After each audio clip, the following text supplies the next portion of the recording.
history of the Alabama A&M University Band Program. The band, of course, was founded in 1890, and the first band director was a gentleman by the name of William Grant Steele. Now, there are two William Grant Steeles. The father, of course, was the first band director of A&M, and his son, William Grant Steele Jr., was a famous composer, and he was the first African-American composer to lead a symphony orchestra in the United States with Los Angeles Philharmonic Orchestra. And since I've been here, I've been trying to find a lot more information on William Grant Steele Sr., our first director, but there's not a whole lot of information out there about him. William Grant Steele Jr. has a foundation, where his family has a foundation over in Mississippi where he grew up. So I'm going to reach out to them and see if I can find some information to add to our website. And of course, our second band director was W.C. Handy, probably the most noted band director, and he's considered to be the father of the blues. Mr. Handy was born and raised in Florence, Alabama, and in 1900 he came to be our first band director here at A&M, and he stayed for 2 years. And he and our founder, Dr. William Hooper Council, were at odds with each other for this very reason. W.C. Handy was a blues man, he was a jazz man, but our founder, Dr. Council, did not like that kind of music. He was more refined and liked the classical style of that particular time, so they were at odds with each other, and after 2 years, Mr. Handy decided he had enough of arguing back and forth with the president, so Mr. Handy left and went and worked in Bessemer, Alabama, at the pipe shops, steel mill plants and things of that nature. So that's a brief history of the first two directors here at A&M, and there were some other gentlemen like Mr. Wade Hammonds, who was the first chief musician, black chief musician in the United States Army. So we have a really strong history of band directors that have come through our program. I'm fortunate enough to be the 10th band director to serve as the director of band at Alabama A&M. And one of the reasons that I came here, if you scan over there, that picture, Mr. Barney E. Smart, he is probably the band director that gave us our identity. He was a high school band director at Carver High School in Montgomery, where I attended school. And Mr. Smart left Carver and came to A&M in the early 70s. I think in 1972 he came here. But nonetheless, his footprint is still on our band program with some of the arrangements that he's done. As you know, we play the University Hymn, which is the alma mater, our fight song, the fanfare, University Fanfare. That was all written by Mr. Barney Smart.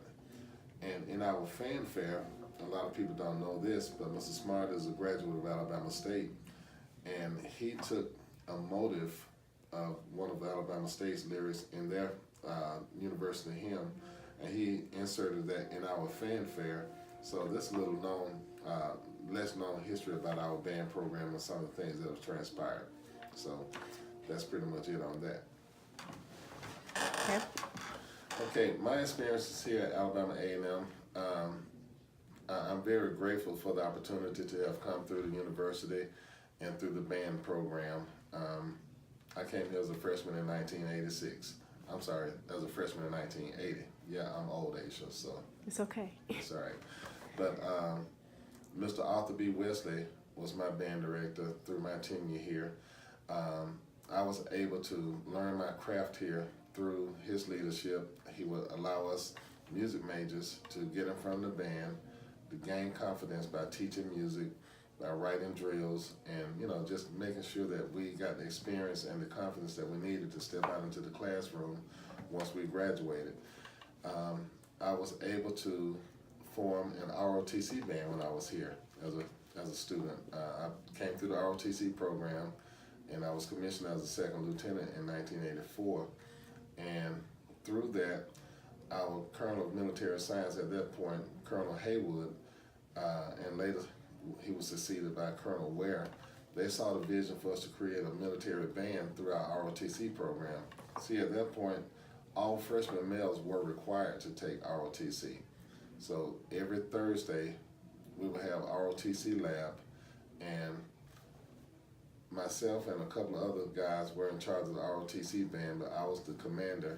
And we would play at military events, we would play at commissioning ceremonies for the university and for Redstone Arsenal at that point, who did not have an ROTC, who did not have a military band. So we were able to gain a valuable experience doing that. So my experience here as a student band member was really, really one that I cherished, because as soon as I graduated, I was able to go to Officer Basic course in Fort Harrison, Indiana, gain more experience there, and I was able to land a good job teaching at Fairfield High School, which is located outside of Birmingham. And you know, my experiences here really, really gave me the confidence and the preparation that I needed to go in and be a successful band director. So I'm grateful for the opportunity to come here and be a student at A&M. All right.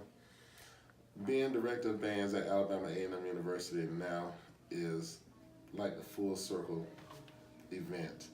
I started here as a student in 1980, and I've always wanted to be a college band director, and everyone that graduates from a university band program in music wants to at least come back and work at that university. And I was blessed in 2013 to come here as director of bands, and it's been a great experience the entire way. The first year was kind of rough because just changing from a high school situation to a college situation was a little bit different. The making music part is a given. You do what you have to do to make music.